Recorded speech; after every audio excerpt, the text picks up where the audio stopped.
Electrostatics में आज हम लोग कवर करते हैं इलेक्ट्रिक चार्ज और इससे रिलेटेड सारे कॉन्सेप्ट को। तो स्टार्ट करते हैं हम लोग। चार्ज क्या होता है? तो चार्ज किसी मैटर या किसी सब्सटेंस का वैसा प्रॉपर्टी जिसके कारण यह प्रोड्यूस करता है इलेक्ट्रिकल और मैग्नेटिक इफेक्ट, उसको हम लोग चार्ज कहते हैं। ठीक है? या किसी बॉडी का, किसी मैटर का, किसी सब्सटेंस का एक ऐसा फंडामेंटल प्रॉपर्टी जिसके कारण ये आइसोलेटेड फॉर्म में कभी एग्जिस्ट नहीं कर सकता है। तो हम लोग लिख सकते हैं चार्ज इज द property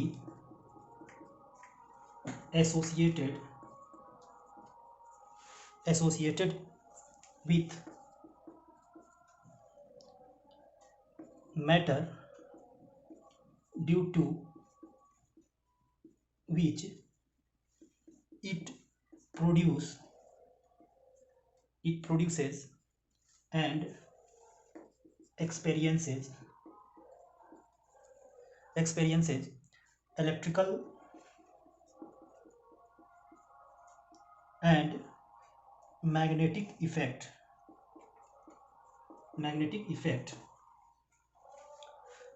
यानी कि किसी प्रॉपर्टी का वैसा, किसी मैटर का वैसा प्रॉपर्टी जिसके कारण ये प्रोड्यूस करता है या एक्सपीरियंस करता है इलेक्ट्रिकल एंड मैग्नेटिक इफेक्ट को, उसको हम चार्ज कहते हैं। चार्ज जो है किसी भी मैटर से आइसोलेटेड फॉर्म में एग्जिस्ट नहीं कर सकता है। ठीक है? तो हम लोग चार्ज के बारे में कह सकते हैं कि कोई बॉडी से अगर इलेक्ट्रॉन का एक्सेस हो जाना या डिफिशियंसी हो जाना, उस बॉडी पर चार्ज के कॉन्सेप्ट को बताता है। तो हम लोग लिख सकते हैं नोट पॉइंट करके, द एक्सेस और deficiency of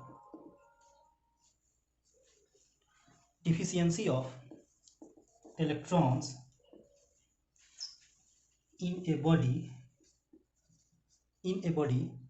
gives the concept of charge। ठीक है? तो ये चार्ज के डिफिनेशन हो गया। और ये जो होता है किसी बॉडी से इलेक्ट्रॉन का डिफिशियंसी या एक्सेस हो जाना या कम हो जाना, उस बॉडी पर चार्ज के कॉन्सेप्ट को बताता है।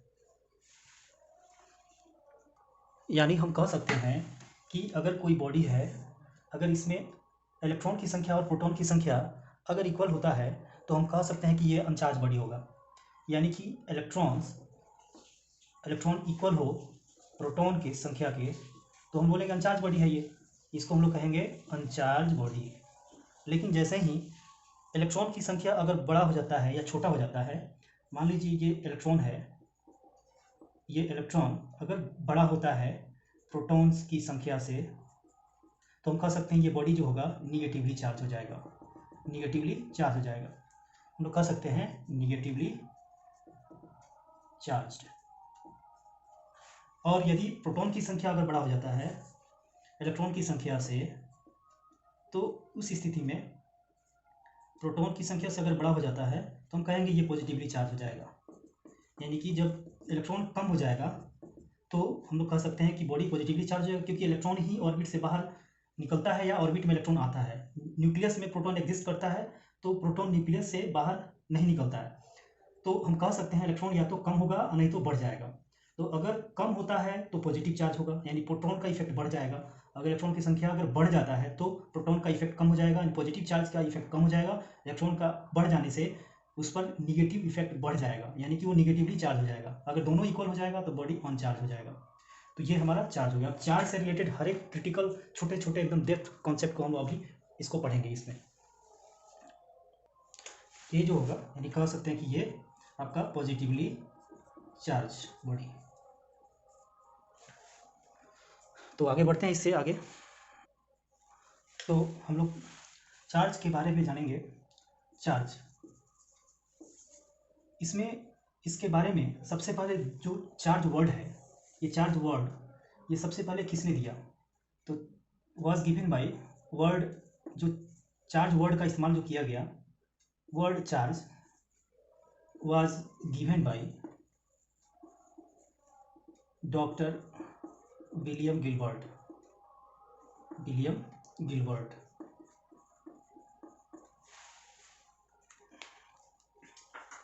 तो ये हमारा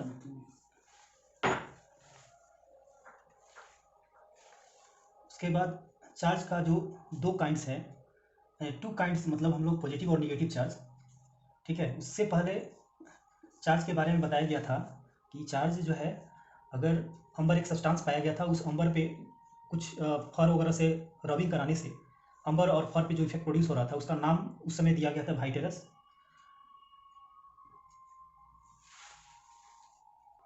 और रेसिनस। वाइटेरस मतलब पॉजिटिव और रेसिनस मतलब निगेटिव। तो अंबर पे जो इफेक्ट प्रोड्यूस हुआ फर को रगड़ने से, तो वो अंबर पे जो इफेक्ट प्रोड्यूस हुआ उसका नाम रेसिनस रखा गया, फर पे वाइटेरस। बाद में ये जो कंसेप्ट था, ये ग्रीक फिलोसफर्स का कंसेप्ट था। ग्रीक फिलोसफर्स जो थेल्स थे वो उन्होंने दिया था, अंबर को फर से रगड़ करके जो भी कंसेप्ट दिया गया वाइटेरस और रेसिनस का। तो वो कंसेप्ट को बाद में बेंजामिन फ्रैंकलिन ने उसको पॉजिटिव और निगेटिव साइन से इंडिकेट कर दिया। तो इस तरह से टू काइंड्स ऑफ चार्ज पहले बताया गया, किसके द्वारा? डुफे द्वारा। Two kinds of charge, two kinds of charge वो किसके द्वारा दिया गया? तो डुफे के द्वारा, ठीक है, डुफे। उसके बाद हम कह सकते हैं जो अलजेब्रिक साइन है, अलजेब्रिक साइन ऑफ चार्ज, वो बेंजामिन फ्रैंकलिन के द्वारा दिया गया। किसके द्वारा? Benjamin Franklin, Benjamin Franklin, Benjamin Franklin के द्वारा। तो ये जो कॉन्सेप्ट है, ये थोड़ा बहुत बेसिक चीज़ है जानकारी के लिए।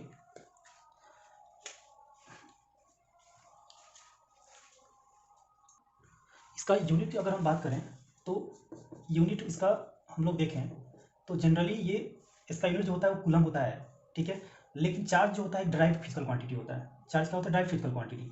इसको सिंबल हम लोग क्यू से डिनोट करते हैं, और क्यू इज इक्वल टू होता है एन इंटू ई। ये आगे हम लोग प्रॉपर्टीज में भी देख लेंगे, क्वांटाइजेशन ऑफ चार्ज के कारण। एन ई, एन क्या है? नंबर ऑफ इलेक्ट्रॉन्स, इलेक्ट्रॉन की संख्या को रिप्रेजेंट करता है। ई जो है इलेक्ट्रॉनिक चार्ज है, जिसका वैल्यू 1.6 × 10⁻⁹ कूलम होता है, तो चार्ज।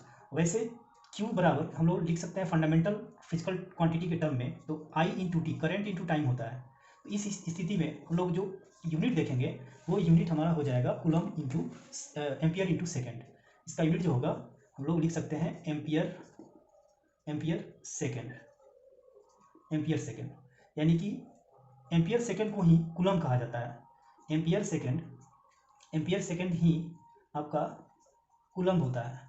कूलम वैसे डायरेक्ट फिजिकल क्वांटिटी हो गया। तो ये एस आई में इसका इस्तेमाल, क्योंकि एस आई में एम्पियर होता है करंट के लिए, सेकेंड होता है टाइम के लिए, एम्पियर सेकेंड, ठीक है। तो ये हमारा चार्ज का S I unit direct quantity है, ये कूलम।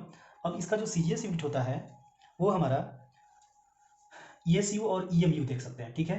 ये एस आई में हो गया और सी जी एस में हो जाएगा ई एम यू और ई एस यू, ठीक है। E M U electromagnetic unit, ये हो गया आपका दोनों के दोनों आपका सी जी एस यूनिट हो जाएगा, सी जी एस यूनिट। और ई एम यू और ई एस यू जो होता है वो आपका electromagnetic unit, electromagnetic unit.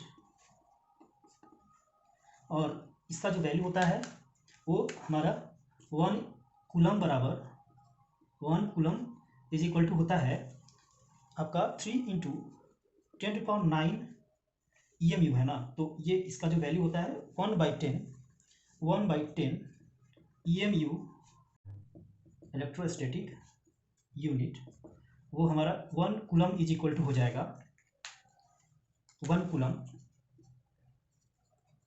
Is equal to हम लिख सकते हैं 3 into 10⁹ E S you of charge. तो ये हमारा चार्ज के बारे में, चार्ज का यूनिट हो गया, छोटा छोटा कंसेप्ट हो गया इसमें चार्ज के बारे में। तो हम लोग देख सकते हैं एस आई यूनिट में हम लोग कूलम लिखते हैं, वैसे ये डायरेक्ट यूनिट होता है।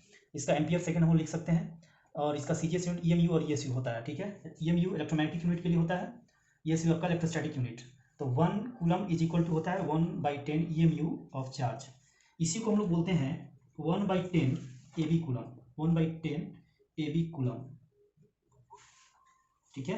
ये हमारा 1 coulomb is equal to 1/10 A B coulomb भी होता है। ई एस यू के लिए होता है इलेक्ट्रोस्टैटिक यूनिट ऑफ चार्ज। तो 1 कूलम इज इक्वल टू कितना ई एस यू? तो 3 into 10⁹ E S you of charge. अब इससे इसका रिलेशन जो होगा वो आपका क्या देगा, यानी कि ई एस यू का, ई एम यू का ई एस यू से जो रिलेशन बनेगा वो स्पीड ऑफ लाइट दे देगा।